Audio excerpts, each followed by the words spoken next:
Hello friends, स्वागत है आपका चेज द गोल के ऑनलाइन प्लेटफॉर्म पे। आज हम बात करेंगे मेवाड़ के इतिहास के बारे में। मेवाड़ का इतिहास यानी कि एक गौरवमयी इतिहास। गौरवमयी इतिहास क्यों? क्योंकि मेवाड़ की धरती ऐसे ऐसे सपूतों के बलिदान से भरी हुई है जिनके बारे में हम क्या वर्णन करें। एक से बढ़कर एक सबूत हमें इस मेवाड़ की धरती से निकलते हुए दिखाई देते हैं। तो मेवाड़ का जो इतिहास है वो एक बहुत ही गौरवमयी इतिहास है। यह जो मेवाड़ का इतिहास है, इस मेवाड़ का इतिहास का हमारी एग्जाम की दृष्टि से भी बहुत ही महत्वपूर्ण स्थान है, क्योंकि महत्वपूर्ण क्वेश्चन जो हैं वो इस मेवाड़ के इतिहास से एक बार नहीं, दो बार नहीं, अब तक पता नहीं कितनी बार पूछे जा चुके हैं। तो हम इस मेवाड़ का जो इतिहास यहाँ पर पढ़ेंगे, उस मेवाड़ के इतिहास को एक एक क्वेश्चन को भी साथ में रखते हुए पढ़ेंगे ताकि हमारा एग्जाम के अंदर भी कोई क्वेश्चन गलत ना हो। ठीक है, तो ये जो मेवाड़ का इतिहास है, इस मेवाड़ के इतिहास की शुरुआत करते हुए कुछ चीजें जो हमें जाननी जरूरी है वो ये जाननी जरूरी है कि मेवाड़ जो है, इस मेवाड़ के अंदर हम पहले पढ़ेंगे गुहिल और फिर हम पढ़ेंगे सिसोदिया।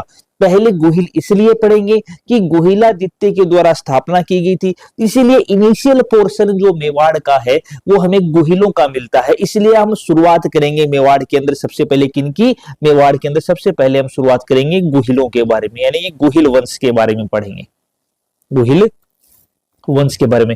देखो, जो मेवाड़ है, इस मेवाड़ का जो हमारा उदयपुर है, उदयपुर मेवाड़ का हिस्सा था। तो इस उदयपुर का जो प्राचीन नाम था, ये अगर आपको पता हो तो कमेंट बॉक्स में कमेंट करके जरूर बताना। बाकी उदयपुर का जो प्राचीन नाम सिवी था, इसके बारे में क्वेश्चन पूछा हुआ है। तो उदयपुर जो था, इस उदयपुर का प्राचीन नाम क्या था? इस उदयपुर का नाम सिवी था, प्राचीन नाम। ठीक है, और यह जो सिवी जनपद था, इस सिवी जनपद की जो राजधानी थी, उस राजधानी का नाम था मध्यमिका। इसकी राजधानी क्या थी? इसकी राजधानी थी मध्यमिका। ठीक है, सिवी जनपद था, सिवी जनपद की राजधानी क्या थी? मध्यमिका थी। वर्तमान में क्या बोलते हैं? वर्तमान में इसे बोलते हैं नगरी। नगरी क्या है इसका? नगरी इसका वर्तमान नाम है। तो होता क्या यहां पर प्राचीन समय के अंदर मेर जाति का अधिकार था और इस मेर जाति का मलेच्छ जाति के साथ संघर्ष चलता रहता था। इसीलिए इस क्षेत्र को मेद कहा गया। मेद का मतलब मलेच्छों को मारने की संज्ञा दी जाने के कारण से कहा गया मेद। और यह भाग क्या कहलाया? यह भाग कहलाया आपका मेदपाट, या दूसरा नाम क्या दिया गया इसे? प्रागवाट के नाम से भी जाना जाता है। और मेदपाट जो है, ये मेदपाट अपभ्रंश होकर के क्या बन गया? मेदपाट अपभ्रंश होकर बना आपका मेवाड़। ठीक है बच्चों, तो होता क्या है कि प्राचीन नाम उदयपुर का सिवी याद रखना है, राजधानी मध्यमिका, वर्तमान नाम नगरी, क्या कहलाया? मेदपाट, अपभ्रंश होकर क्या बना? मेवाड़ बन गया। यह जो मेवाड़ है, इस मेवाड़ के अंदर गुहिलों के बारे में, जैसे कि मुहणोत नैन्सी की बातें करें और हम घोड़े वाले बाबा यानी कि कर्नल जेम्स टोड की बात करें, तो दोनों क्या कहते हैं? दोनों ने कहा है कि गुहिल वंश की 24 शाखाएं। ये भी पूछा हुआ क्वेश्चन है कि मुहणोत नैन्सी जो है, उस मुहणोत नैन्सी के अलावा मुहणोत नैन्सी प्लस जो कर्नल जेम्स टोड है हमारे, जिनको घोड़े वाले बाबा बोलते हैं, जेम्स टोड, ये क्या कहते हैं? ये कहते हैं कि गुहिल वंश की 24 शाखाएं हुई थी। गुहिल वंश की कितनी शाखाएं हुई थी? गुहिल वंश की 24 शाखाएं जो है इनके द्वारा बताई गई। क्वेश्चन पूछा हुआ है कि मुहणोत नैन्सी के अनुसार गुहिल वंश की कितनी शाखाएं हैं? तो आपको क्या बताना है? 24 शाखाएं आपको बतानी है। किसके अनुसार? मुहणोत नैन्सी और हमारे कर्नल जेम्स टोड यानी कि घोड़े वाले बाबा के हिसाब से।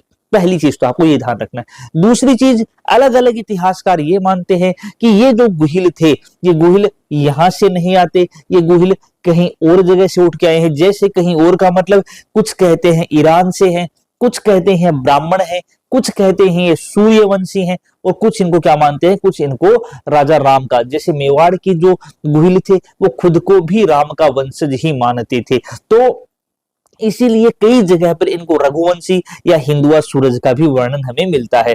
तो ये जो हमारे गुहिल थे, जो मेवाड़ के गुहिल थे, इन मेवाड़ के गुहिल के बारे में अलग अलग इतिहासकार क्या मानते हैं? इतिहासकार के अंदर पहला जो हमारा अबुल फजल आता है, अबुल फजल क्या बोलता है? अबुल फजल ये कहता है कि ये जो गुहिल है, ये गुहिल कहाँ से आए हैं। वो कहता है कि गुहिल यहाँ के हैं ही नहीं, ये तो ईरान के हैं। और ईरान के भी कौन है भाई, ये कहता है कि ईरान का एक बादशाह था जिसका नाम था नौशेखा आदिल। ठीक है, नौशेखा आदिल।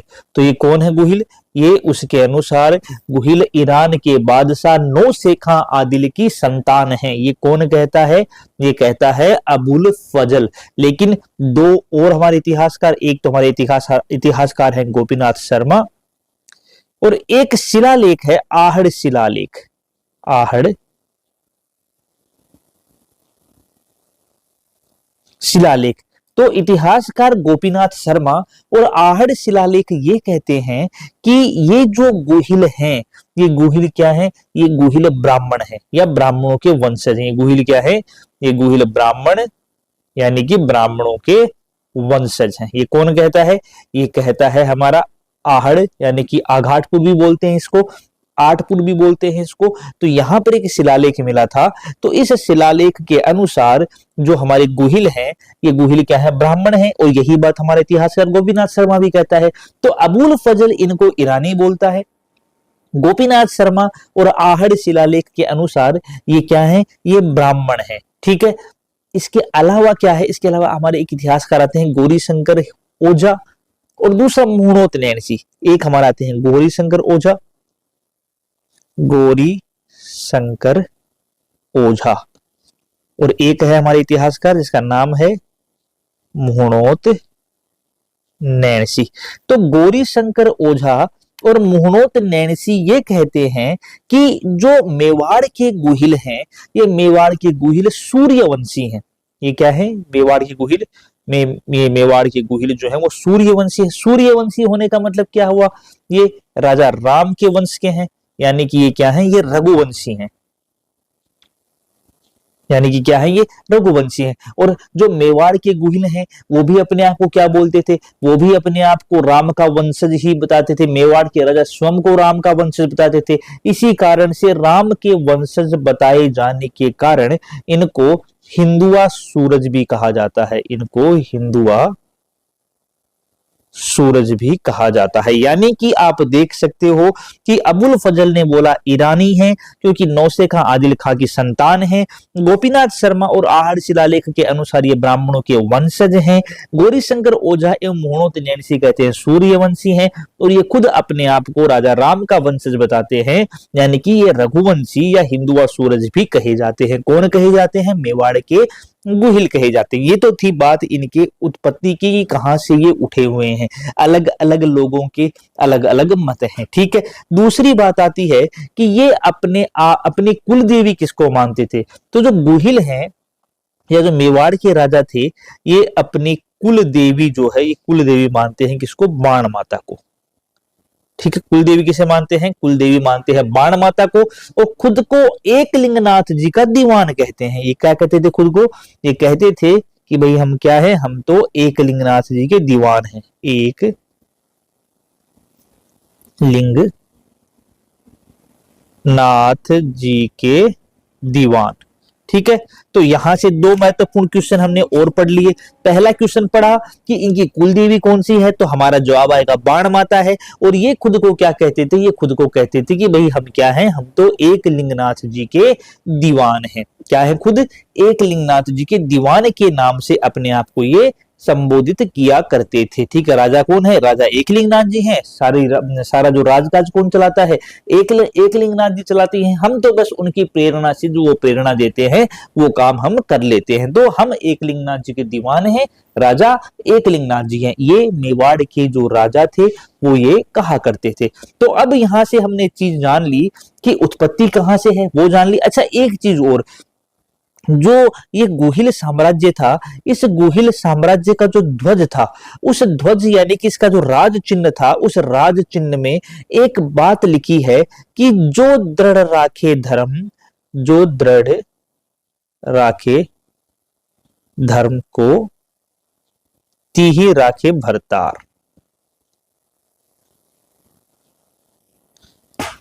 जो दृढ़ राखे धर्म को तिहि राखे भरतार, ये कहां पर अंकित है, ये उनके राज चिन्ह जो है उस राज चिन्ह के अंदर अंकित है कि जो धर्म को दृढ़ रखता है, यानी कि जो धर्म पे दृढ़ है, उसको भरतार यानी कि ईश्वर अपने आप क्या करते हैं, उसको ईश्वर अपने आप ही उसके हिसाब से रखते हैं। जो दृढ़ राखे धर्म को, तिहि राखे भरतार। ठीक है, तो ये इनके राज चिन्ह के अंदर अंकित एक शब्दांश है जो ये बताता है कि जो मेवाड़ के शासक हैं वो कितने अपने धर्म के ऊपर दृढ़ थे।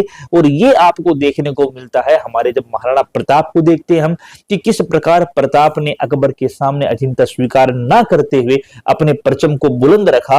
और उसी के कारण से आज यह है कि प्रताप जो है, उन प्रताप का कद इतना बड़ा हो गया कि एक तरफ मेवाड़ है, दूसरी तरफ प्रताप खुद खड़े हुए में नजर आते हैं। आप उठा के देखोगे हमारे मेवाड़ के इतिहास को, तो जहां मेवाड़ के इतिहास की बात करेंगे हम, मेवाड़ के इतिहास में एक से बढ़कर एक राजा हमें देखने को मिलते हैं जिन्होंने अपने धर्म के प्रति जो निष्ठा थी, उस निष्ठा के बेसिस के ऊपर, जिन्होंने अपने जो साम्राज्य करने की रणनीति थी, उस रणनीति के बेसिस के ऊपर और अपने के द्वारा बनाए गए जो, क्योंकि अगर हम स्थापत्य कला की बात करें तो राणा कुंभा का नाम आ जाएगा। अगर हम बात करें कि युद्धों का भग्नावशेष यानी कि राणा सांगा की बात आ जाएगी। और अगर हम बात करें कि बलिदान कैसे होता है, किस प्रकार से सारी चीजों को छोड़ करके देशभक्ति के लिए मर मिट जाने की जो भावना है, तो हमारे सामने महाराणा प्रताप का नाम आता है।